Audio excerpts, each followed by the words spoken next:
Hello, everyone. Welcome to this Elder Justice Initiative webinar, Suspicious Activity Reports and Their Role in Investigations of Elder Financial Exploitation.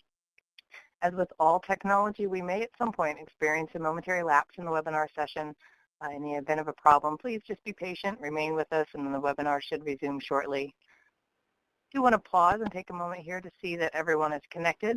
So if you are having a technical problem, please type a private chat message to the technical specialist, Jason, in the chat box on the lower right.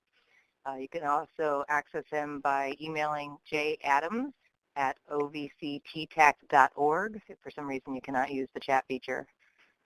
If you have questions that come up throughout the webinar, just keep in mind that we'll be providing some contact information towards the end of the webinar so that you can follow up on those questions and reach out. I do want to note that we are recording today's session. It's going to be made available on the OVC TTAC training website and the Elder Justice website following the webinar. As you may know, EJI has put together a series of webinars for various audiences that work in the field of elder abuse and justice. And so for that reason, we record these and make those available as part of the resources available on the two websites. At this time, I'm going to turn things over to Rich Goldberg. He's Senior Counsel for Complex Litigation from the Department of Justice's Consumer Protection Branch. Rich, it's all yours. Great. Thanks very much, Laurie. So this is Rich Goldberg, again, with the Department of Justice Consumer Protection Branch. Welcome to today's webinar on suspicious activity reports and their role in investigations of elder financial exploitation. It looks like from the chat screen we have people from all over the country, very excited to get started and share this terrific panel today with everybody. I'll talk for a moment about the Elder Justice Initiative. The mission is to support and coordinate the Department of Justice's enforcement and programmatic efforts to combat elder abuse, neglect, and financial fraud and scams that target older adults. The initiative does so by promoting justice for older Americans, helping older victims and their families, enhancing state and local efforts through training and resources, and supporting research to improve elder abuse policy and practice. One of the ways the Elder Justice Initiative gets its work done is through the website at the site that is featured above at elderjustice.gov. There are a variety of different resources that are available on the website. There's information on elder abuse, including financial and physical abuse. It's separated into a variety of sections for law enforcement, prosecutors, relatives and caregivers, researchers, and others. There are sample court filings, community presentations. It's really a treasure trove of useful information if you have a role in working to protect older Americans from abuse and fraud. So I'd encourage everybody to take a look and see what there may be on the site for you. So let's get to today's panel. There are a variety of presenters that hopefully you'll find very useful. We at the Department of Justice Consumer Protection Branch make very extensive use of SARs, including the focused cases that we have to protect elderly seniors in America. So let's turn to those presenters. There's Naomi Karp first from the CFPB. Naomi is a senior policy analyst in the Office for Older Americans at CFPB. Next, we'll hear from John Williams, Chief Training and Outreach from FinCEN in the U.S. Department of Treasury. Next, we'll go to Peter Gallagher, Deputy Attorney General, Prosecutor, the New Jersey Division of Criminal Justice, Financial and Computer Crimes Bureau. Jenefer Duane, she is next. She's a Senior Program Analyst for the Office of Older Americans at CFPB. So at this point, why don't we turn to a poll before we get started with Naomi. We'd like to take a poll of the folks that are on the webinar today, and you'll see the poll expanding in your screen there. If you could answer the poll, the question before today, who knew that SARs, Suspicious Activity Reports, are filed with the Financial Crimes Enforcement Network, or FinCEN, regarding elder financial exploitation? Please answer yes, I knew, no, I didn't know, and we'll take just a couple minutes to see the results. And it looks like a majority of people did know that elder financial exploitation SARs are filed with FinCEN. So that's definitely helpful for us to know as presenters, but it may also allow the folks online to know where they stand. So let's take a look at the next poll question if we could. And the question is, do you currently use SARs as a tool to investigate elder financial exploitation? Please go ahead and vote yes, no, or not applicable to me.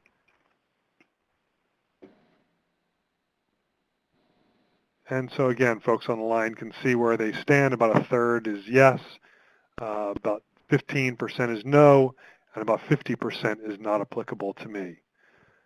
So at this time, why don't we move on to Naomi? So I'll let Naomi take it away from here.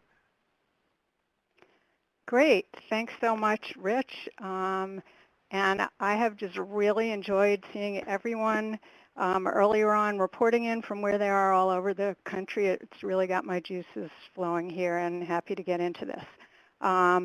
Since you're all out there across the country, this is what I look like. And as Rich said, I'm at the Consumer Financial Protection Bureau. This is because we're a government agency. This is our disclaimer. The presentation is being made by, it's actually two representatives of the Consumer Financial Protection Bureau, and you see the rest of the disclaimer. So moving along, let me tell you just a tiny bit about the CFPB. We are actually a brand new, essentially a brand new government agency. We were created after the 2008 financial crisis to protect consumers in the consumer financial marketplace. So when we talk about consumer financial products and services, which is what we have jurisdiction over, we are talking about everything from banking, credit cards, mortgages, debt collection, payday lending, student loans, and so forth, and that gives you the flavor of it. Our agency has a number of different functions. So we empower consumers by creating tools and tips to help consumers navigate financial choices. We have a strong regulatory, supervisory, and enforcement function. So we write rules, we supervise banks and other entities, we bring enforcement actions, we have returned billions of dollars to harmed consumers, and we educate people through financial education and publishing research. So why are we here on a webinar about SARs? Well, we have an Office for Older Americans. When Congress created our agency, they thought there were certain populations that needed a little bit of extra protection and education, and older Americans is one of them. We cover really two buckets of issues. The first, preventing unfair, deceptive, and abusive practices aimed at seniors. We interpret that very broadly as all types of financial exploitation, which we will get into a little bit more. And then the second bucket of issues is about helping older people make sound financial decisions as they age on everything from how to handle debt, when to claim Social Security, what to do with home equity, and so forth. But today we're focusing really on that financial exploitation piece. So I know you all hear about this all of the time, the aging of the boomers, how people are living longer. This graph is just giving you a little bit of information about population trends, and you can see that the number of older consumers, 62 and over, is expected to grow to 96.7 million in 2050. So the older population is really increasing. 10,000 adults turn 62 years old every day, and the reason we use 62 is because that's our office's statutory mandate. So moving on, just so we're all on the same page, what is elder financial exploitation? There are many different definitions of them in federal law and state criminal codes and state adult protective services law and so forth. We like to use a very simple definition: the illegal or improper use of an older adult's funds, property, or assets. It is the most common form of elder abuse, more so than physical abuse, emotional abuse, and all of the other types, but only a very small fraction of incidents are reporting. One study showed that for every case that is reported to an agency that can help a victim, 43 go unreported. So that's really under the radar. Perpetrators can be anyone, as you can see from the slide, from those closest to a person, the son who lives in the basement, the next door neighbor, the caregiver, to total strangers who could be thousands of miles away in another country, the scammers. And we're talking today about both types of financial exploitation by trusted individuals and those strangers. Older people are attractive targets because they do have significant assets or equity in their homes. And they're also very vulnerable for a number of reasons. They may be very isolated. Cognitive decline is a big one. People who get dementia, Alzheimer's, other types of cognitive decline make them particularly vulnerable, and also they lack the judgment to tell whether something is a fraud or a scam. So what are some red flags for elder financial exploitation? Before I go into those, I want to note that the information on this slide is mainly drawn from an advisory that FinCEN, John's agency, put out in 2011. And this was a very important document. It told all of the types of filers, financial institutions that have an obligation to file SARs, that the SAR may be used to report suspected elder financial exploitation. It talked about what is elder financial exploitation, what are some red flags, and how to file a SAR. So this really raised the profile of the issue for the financial services industry. And as you can see here, we've grouped them, and FinCEN did as well, grouped them into two types of sets of red flags. The first are what I would call behavioral. Things that if you were a teller in a bank or someone else on the front line, you might see from your interactions with older adults or caregivers. Someone coming in with a new best friend, an older person coming in with a third party who doesn't allow them to speak for themselves.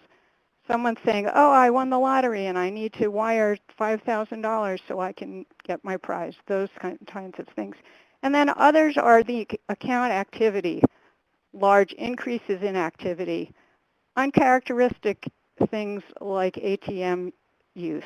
I always give the example of if a 20-something-year-old went to an ATM machine at 3 o'clock in the morning on a Sunday, you wouldn't necessarily think anything of it. But for an 85-year-old who's living in an assisted living facility, that looks pretty unusual.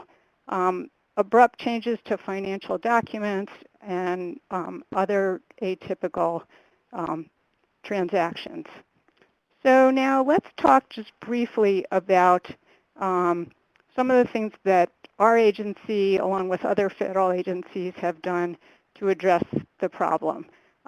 We were hearing for years that many financial institutions and their staff were hesitant to report suspected elder financial exploitation to authorities such as Adult Protective Services, law enforcement, other agencies, because of privacy laws. And privacy laws clearly are very important, and there are state privacy laws and there are federal privacy laws. And one of those federal privacy laws is called the Gramm-Leach-Bliley Act. And there are actually 8 different federal regulatory agencies that have some jurisdiction under this federal privacy law. So we got together with 7 other agencies, and in 2013 we put out guidance to all of the different types of financial institutions that are impacted by that privacy law, clarifying that reporting financial abuse of older adults to appropriate authorities like APS, like law enforcement, does not generally violate the privacy provisions of that federal law. There are specific exceptions to those privacy requirements.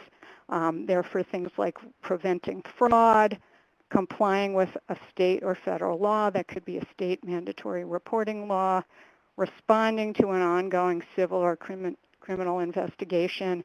So we really wanted to give financial institutions comfort that they can and indeed should report elder financial exploitation, and we've been going around speaking to them ever since about this.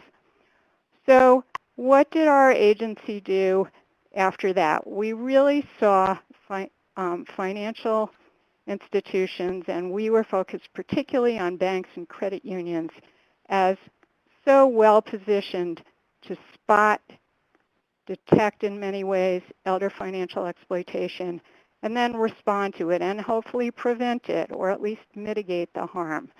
So we spent over a year talking to financial institutions, banks and credit unions of all sizes, their trade association, law enforcement folks like you, APS folks like some of you who may be on the phone, and others, to learn about what are they doing, what are the challenges they see, what do they need help with.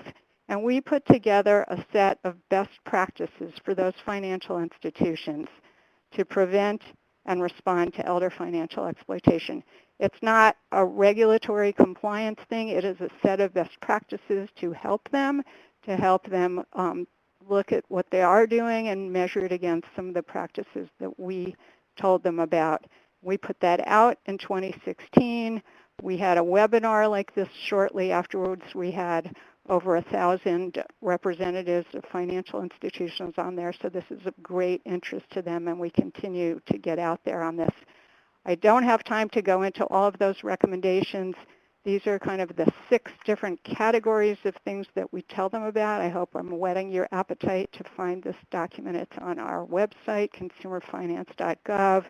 I will flag one of the areas was reporting to law enforcement and adult protective services. We talk about filing SARs, whether it's mandatory or voluntary, and John will go into that in a few minutes, and responding promptly to document requests when law enforcement or adult protective services is investigating. So now I'll get to my final slide, which is kind of the heart and the trigger for today's webinar. In August of this year, we issued, along with FinCEN and the Department of the Treasury, FinCEN's parent department, a joint memorandum on financial institution and law enforcement efforts to combat elder financial exploitation. And we had several things in mind that we were trying to convey here. We wanted to hone our key messages for law enforcement, financial institutions, and other stakeholders such as adult protective services, other senior service providers. First, it highlights the key role of financial institutions, and you've already heard me talk about that. And again, we talked to them about ensuring they know that filing SARs on elder financial exploitation is appropriate and indeed recommended. And in addition, reporting directly to law enforcement in their jurisdiction and to their adult protective services agencies. Secondly, we encourage collaboration among these key stakeholders, financial institutions, law enforcement, and APS. And Jenefer will talk a little more about collaboration, but it is key for sharing information about each other's policies and procedures, having a point of contact at each other's agencies, working together in multidisciplinary networks for a variety of things. That was our second message. And finally, for law enforcement, we again explained the use of SARs in these cases. Law enforcement may know about SARs, but may not know that there are many thousands of SARs filed on elder financial exploitation, that SARs can both trigger an investigation and support an ongoing investigation. It explains the restrictions on access and use of SARs that both John and Peter will discuss. And it tells law enforcement how to make a SAR-related inquiry. And this is key, and we're all going to stress this today. Appropriate law enforcement entities may be able to access the SARs and the supporting documentation, and it tells them how to go about getting information about accessing SARs. So that is our setup here, and now I'd like to turn it over to John to go into a little more depth. Hi, John Williams here. I'm the Chief of the Training and Outreach Section of FinCEN, U.S. Department of Treasury.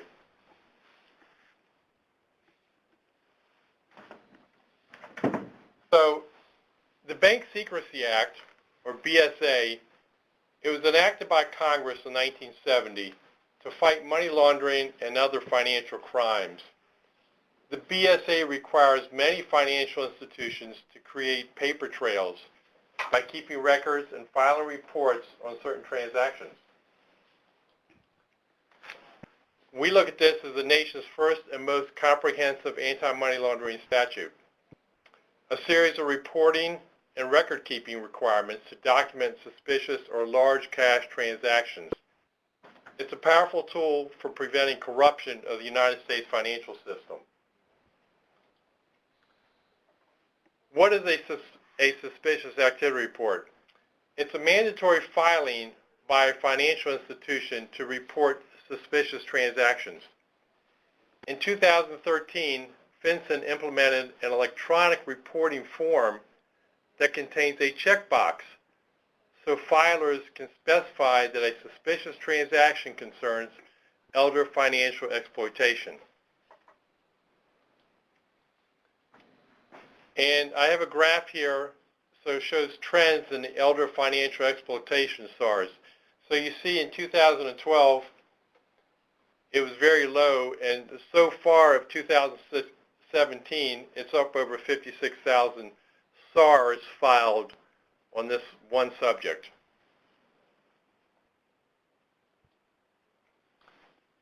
Who files SARs? Depository institutions, all your banks and credit unions, money service businesses, securities, broker-dealers, mutual funds, and futures, your insurance companies, casinos, mortgage companies, loan or finance companies, payday lenders, dealers in precious metals, stones, or jewels. All these people file SARs. SAR filings are mandatory according to the following filing thresholds. So we have $2,500 for MSBs. We have $5,000 for all filers for a known subject. $25,000 for all filers for any unknown subjects.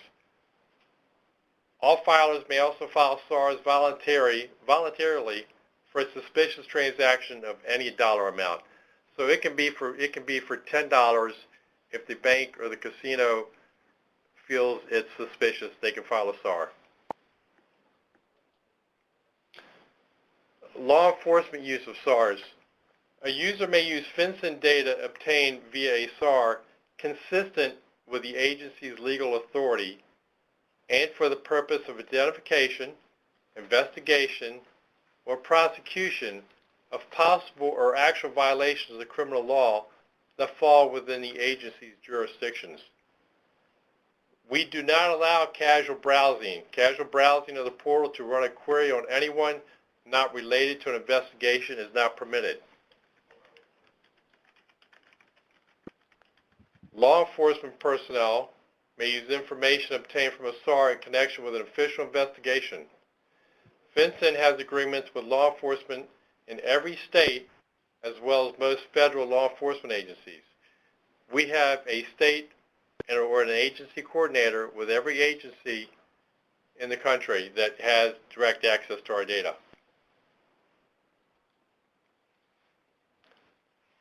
SARs are very sensitive.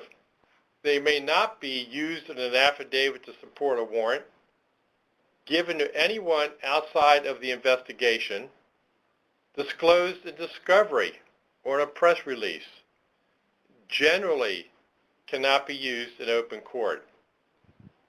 Safeguarding the confidentiality of SARs is especially important because they describe suspected not proven illegal activity.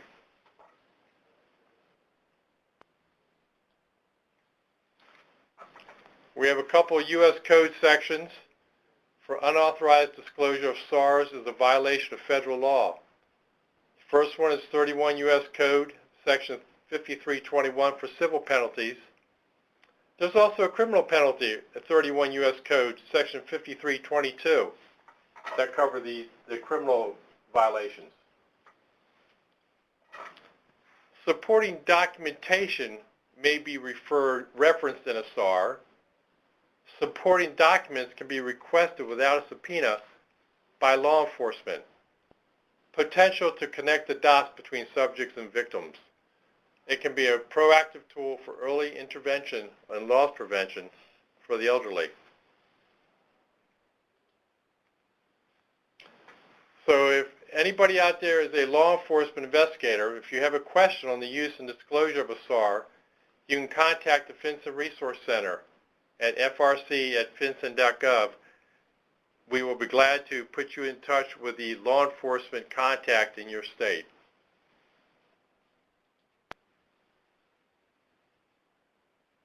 That's it for John Williams. Okay, good afternoon, everyone. My name is Peter Gallagher.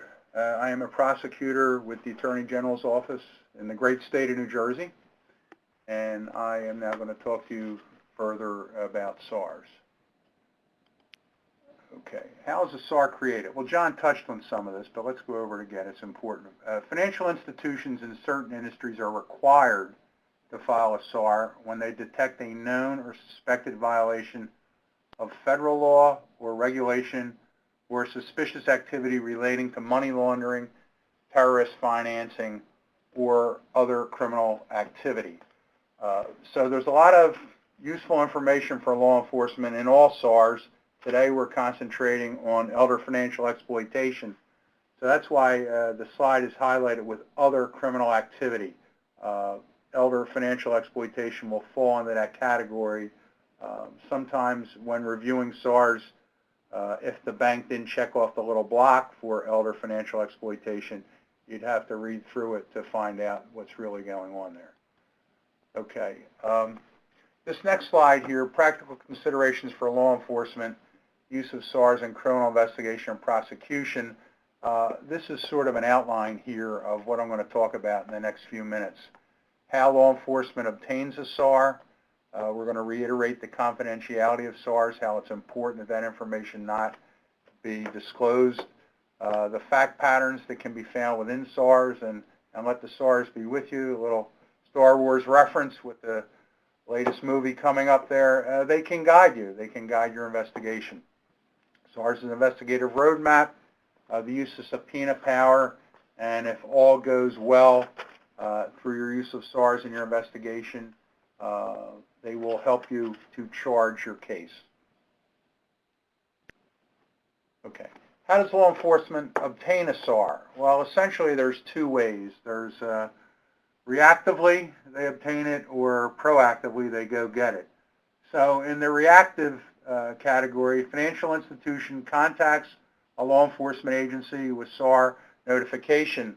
Those of you that have familiarity with this will know that there is a block also on the SAR that would indicate law enforcement has been notified by the financial institution. In my experience, that does happen, but not often, for reasons that we probably won't go into here. But, so what's that leave us with? Proactively, law enforcement can initiate a FinCEN query after a criminal investigation is open. In other words, your agency has already has some information on an individual, a target, a suspect. You've already opened a criminal investigation, and therefore you would want to go to your agency coordinator and do a FinCEN query on that target to try to get more information to see if, in fact, there are SARs already filed for this individual, indicating that there's some suspicious activity going on. The other proactive use is a SAR review team, where law enforcement reviews SARs, actively reviews them, looking for instances of elder financial exploitation. Perhaps your agency has a task force set up specifically targeting this type of activity. So that would be an example of a proactive use of a review team or maybe a task force proactively reviewing SARs. Again, just to reiterate, unauthorized disclosure of SARs, as John mentioned, is a violation of federal law. If you have any questions about, well, this use of the SAR, am I using it properly? Oh, I'm being asked to disclose or whatever, please reach out to FinCEN and please get back to your agency coordinator for guidance. Okay, the fact patterns within the SARs. So in any case of elder financial exploitation where you have a SAR, it's telling you a story, and anyone that's familiar with these SARs knows that sometimes, not sometimes, they're generally always well written, tell narrative stories, almost reads like an investigative report because in many cases it is. It's prepared by a trained investigator.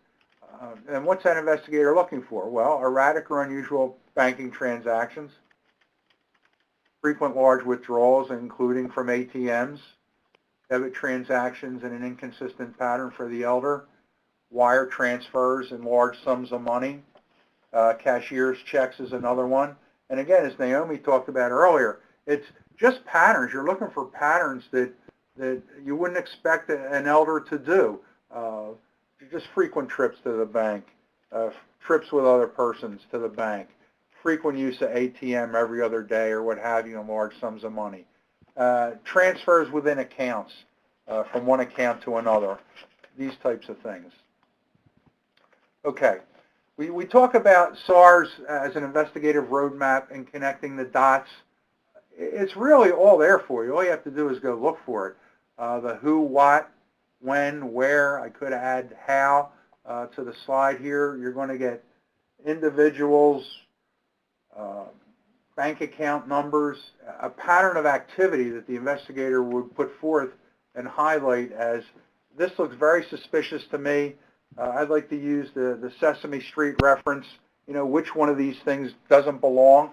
Well, what doesn't belong is to expect to see in an elder's bank account cash withdrawals of large sums of money, $10,000, $20,000, $25,000, cashier's checks, this type of thing. It will all be there for you. Again, it is an investigative roadmap, and it will lead you in the right direction. And the right direction is here, the subpoena power. Any good prosecutor knows how powerful the subpoena power is. Just go get it. Go issue the subpoenas for the bank records. You want to look at the elders' accounts, any suspects that might be mentioned.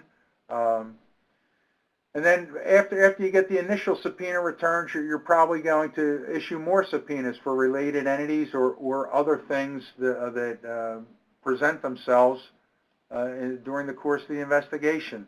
The old adage in any financial crime, which elder financial exploitation certainly is in this context, it's just follow the money.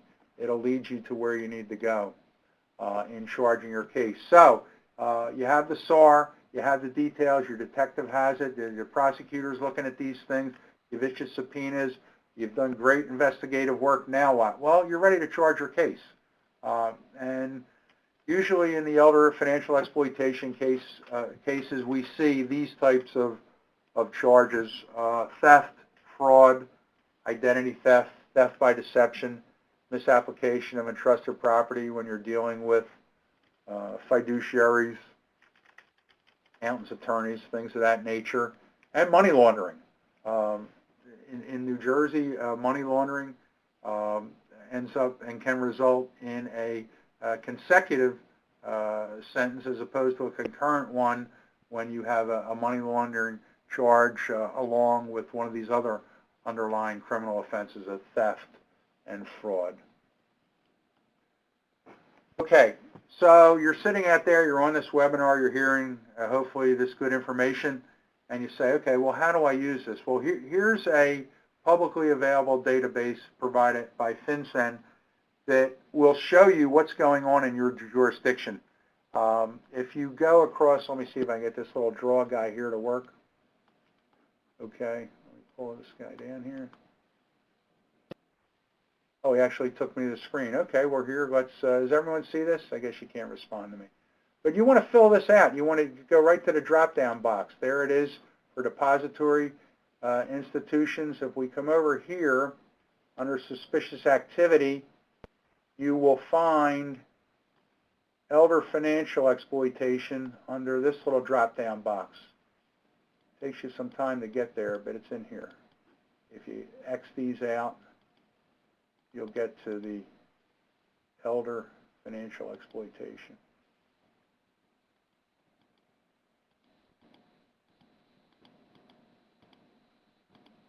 Identity theft, embezzlement, forgery. It right there. There it is, elder financial exploitation. Then you just want to fill out this information for your jurisdiction, your county. Instrument types. You can select bank cashier's checks or U.S. currency. Product type. Hey, Peter. Yes. Hey, just want to let you know that the participants can only see the slide. We are not sharing your screen right now. All right, well, moving right along. Coming back to the slide, sorry about that, ladies and gentlemen. You will find at the slide, you see the little green arrow. Elder financial exploitation is within there. If you fill this out, you have your state, your county, etc. You can find out statistically what types of activity is occurring in your jurisdiction, particularly in the area of elder financial exploitation. So with that, I will turn the presentation over to Jenefer.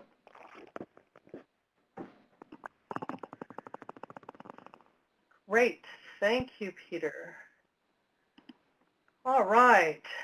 Well, this is me, Jenefer Duane, and I'm delighted to be here today and super to see so many of you, many of you from all over the country.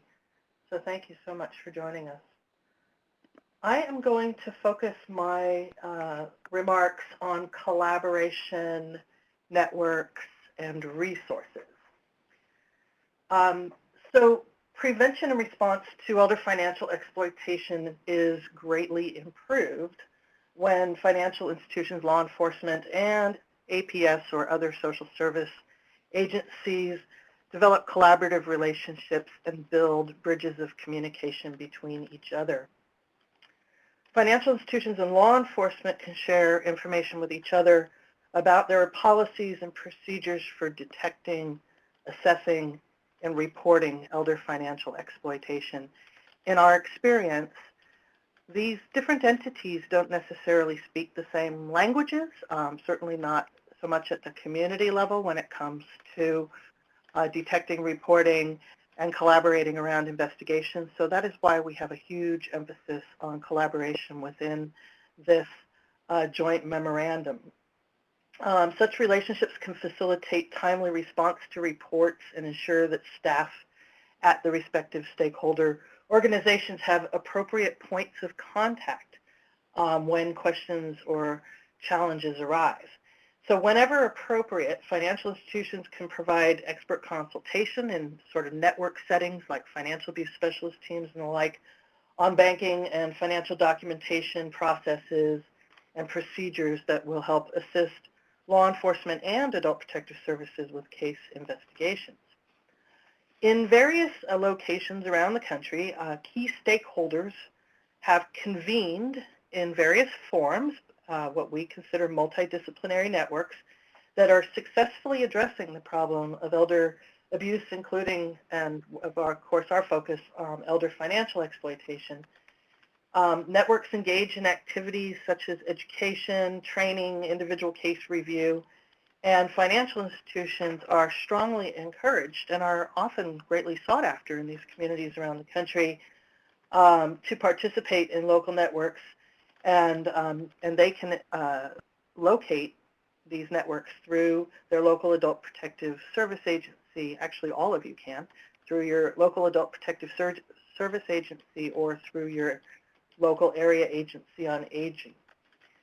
There is a resource that I don't have at the end, so I'll say it now while I'm thinking of it. It's called the Elder Care Locator. It's eldercare.gov.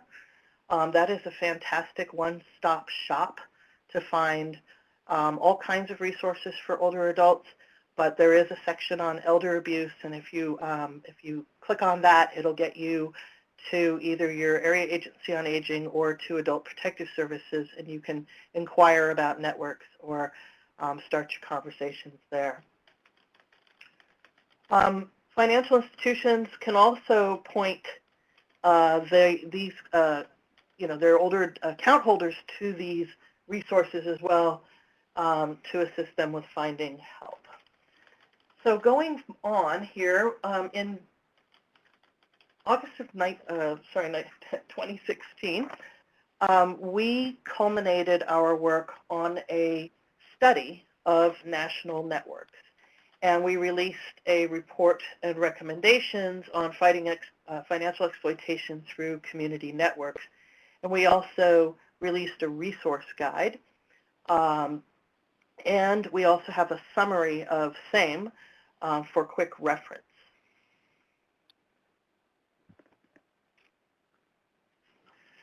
So what is a network?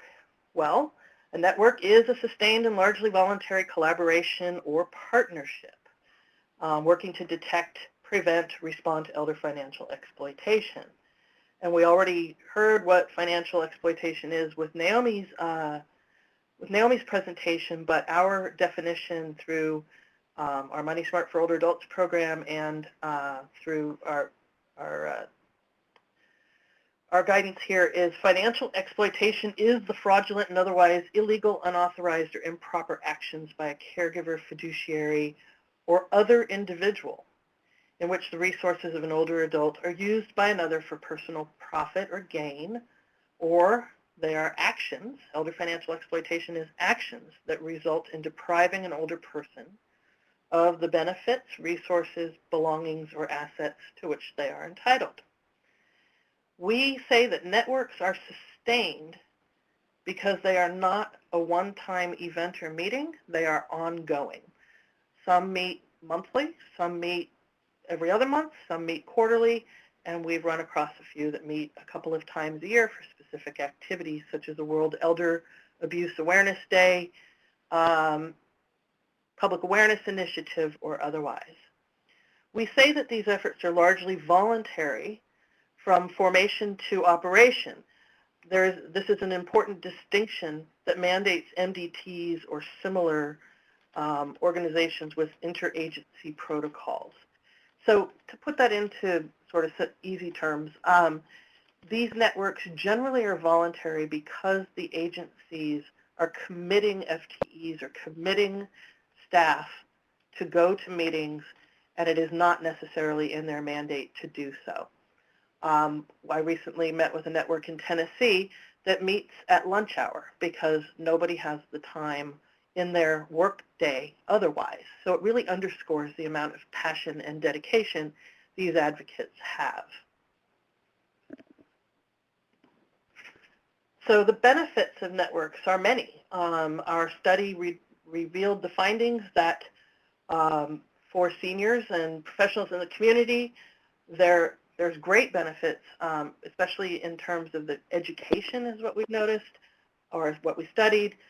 Professionals, we've been hearing a lot about cross-training between professional entities in these networks, and also about the community education and outreach that takes place with the older adults in the community and family caregivers.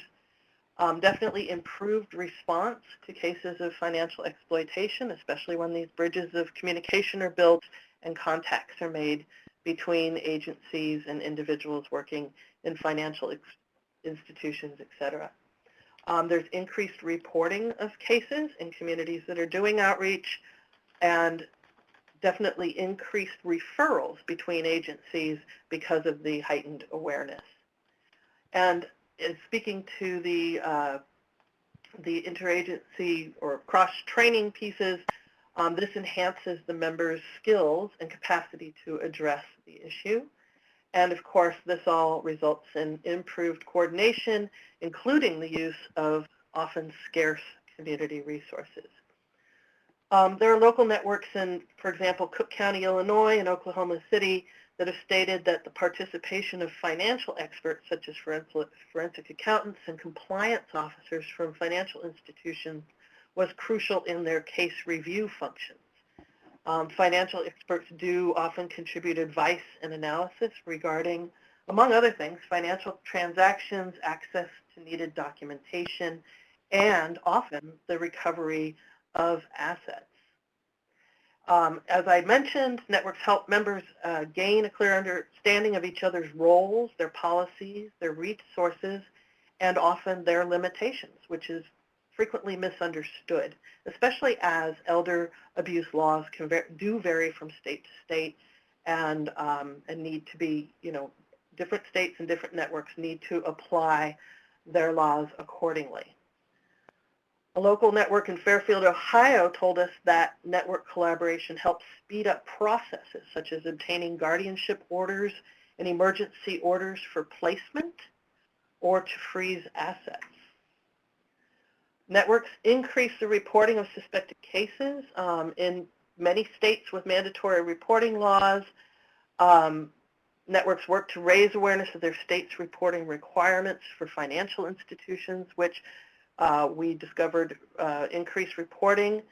They also said that their efforts to embolden seniors or empower seniors in their community with education on preventing fraud, scams, and other forms of financial exploitation helped increase reporting of cases, demystifying concerns about self-reporting to adult protective services or their own financial institution, for example, and also help to identify, or seniors help to identify other seniors who may be victims of financial exploitation, and of course financial institutions in the same vein, helping to bring cases forward sort of in an early intervention stage, often resulting in loss prevention.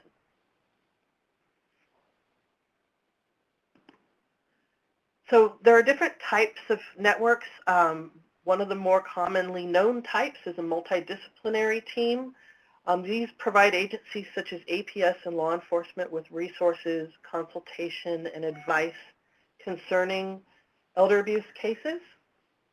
MDTs bring together, bring together social services, legal, medical, psychological, sometimes county mental health, and law enforcement experts. While many MDTs are focused on case review activities, some of them provide education or training to members of the public. There are also several types of specialized MDTs. One of the most prevalent focuses specifically on financial exploitation. And I will reiterate to those of our financial institution colleagues who are on the line that we heard across the country, and we hear every day, how much they desire the participation of financial institutions in these networks, because you are key stakeholders and gatekeepers for obvious reasons, and why you're here today. The specialized financial abuse specialist team, the specialized MDT known as a financial abuse specialist team, is a type of specialized MDT that focuses specifically on financial exploitation, generally provide consultation and support to agencies such as APS caseworkers, law enforcement, long-term care ombudsmen who are responding and investigating cases of elder financial exploitation. I will clarify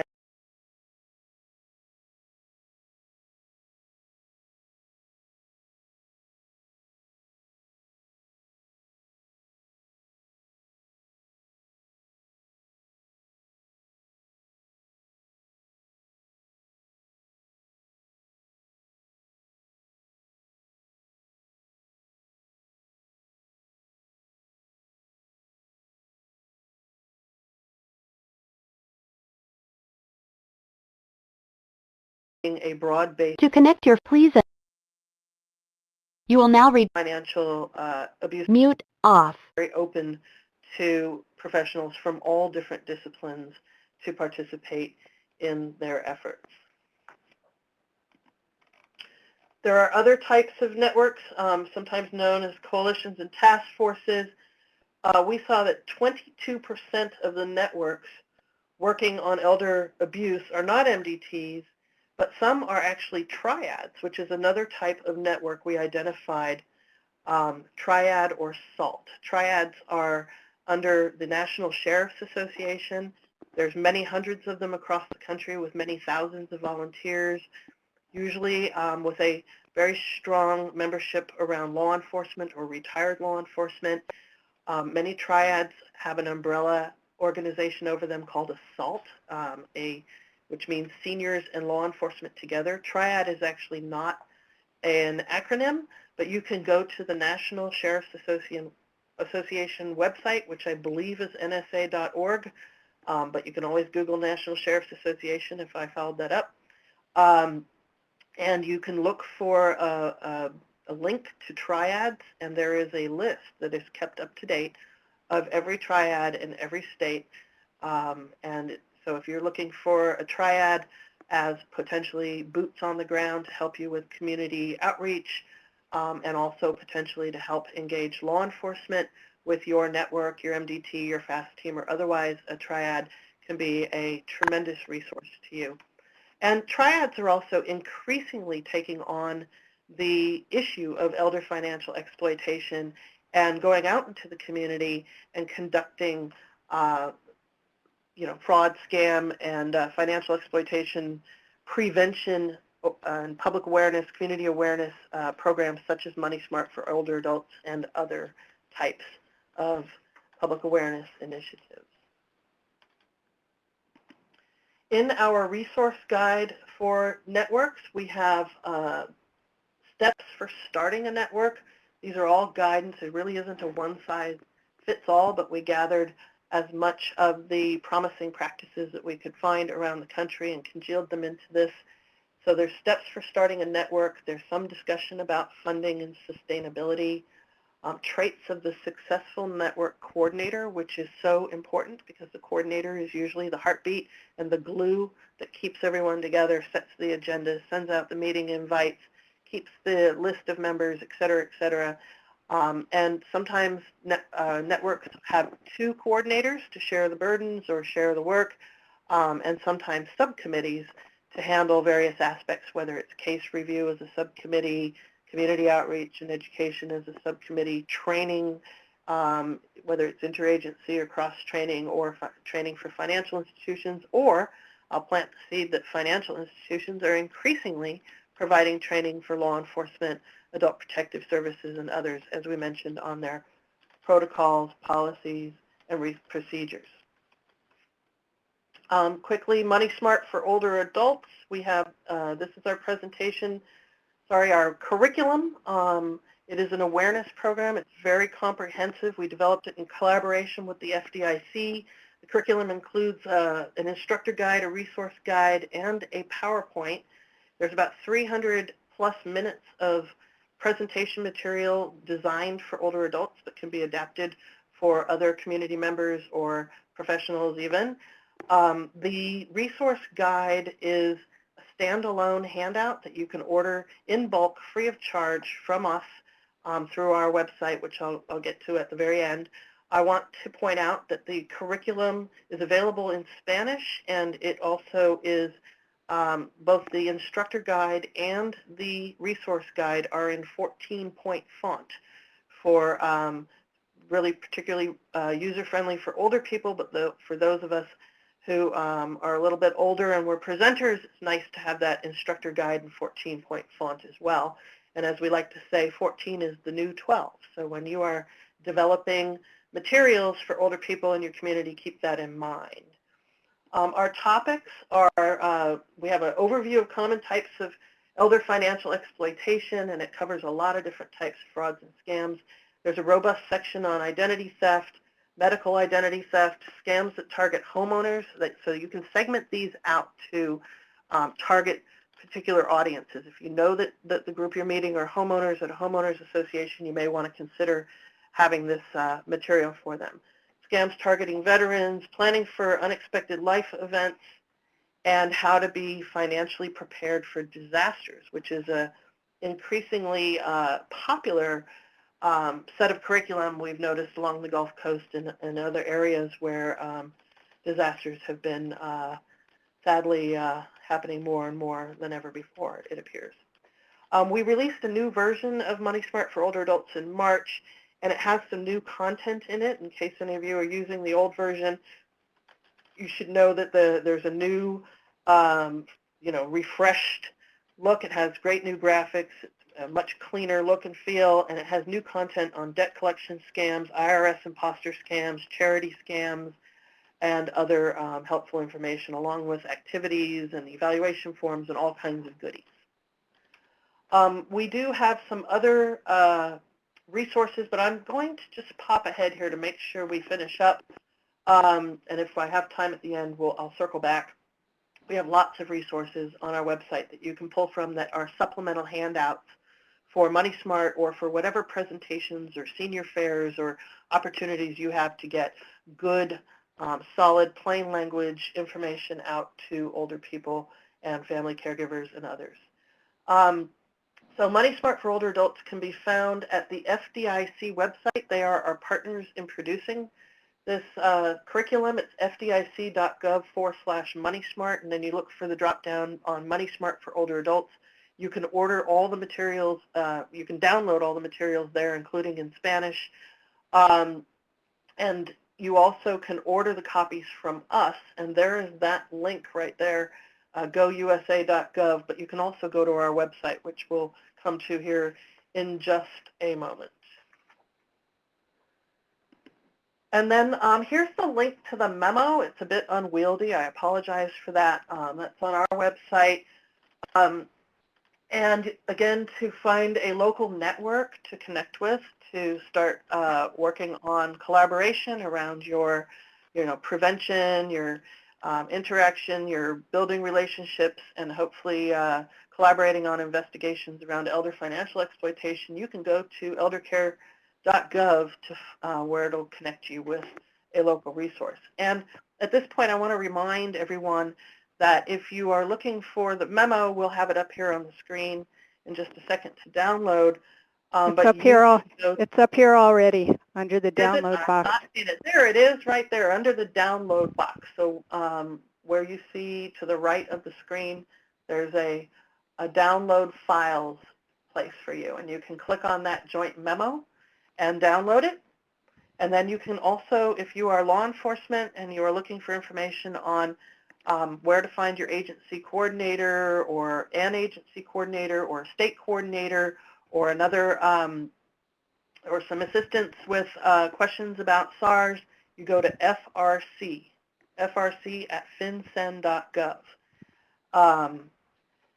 So I take it you're all downloading the materials. I also want to flag that on page 2 of the joint memo that you all are downloading right now, there are, and also on page 3, there are great footnotes with links to really important references for you and resources. One of them is the FinCEN advisory on for financial institutions on filing suspicious activity reports. Naomi mentioned this in her presentation. It was released in 2011, and there's a direct link to it right there, or you can Google it, FinCEN Advisory to Financial Institutions on Filing Suspicious Activity Reports. There's also a link on that page to our interagency guidance on privacy laws and reporting elder financial abuse of older adults, and there's also a direct link to our advisory for financial institutions on preventing and responding to elder financial exploitation. So again, all of those are on page 2 of the memorandum on financial institution and law enforcement efforts to combat elder financial exploitation. And with that, I will say thank you so much. I'll just flip the slide forward. There we go. Thank you very, very much. Did I go too far? No, I guess not. You can also reach out to us at olderamericans@cfpb.gov. There it is, olderamericans@cfpb.gov. If you have specific questions for Naomi or I, or want to get linked up with some of these resources, this is how you reach us. and you can join our mailing list there as well. Thank you. Great. Well, thank you so much, Naomi, John, Peter, Jenefer. What a wonderful job. A lot of great information provided here for us today. I do want to leave you here. If you do have questions that came up through the webinar that weren't addressed, in addition to the contact information that Jenefer offered, you can also contact us at the Elder Justice Initiative. That's elder.justice@usdoj.gov. So if you are looking for any other information or more materials regarding the topics covered today, or feel free to reach out to us at that email address. Again, thank you to our presenters. Thank you for all of you for your work out in the field and for taking time to join us today on this very important topic. And that concludes today's webinar.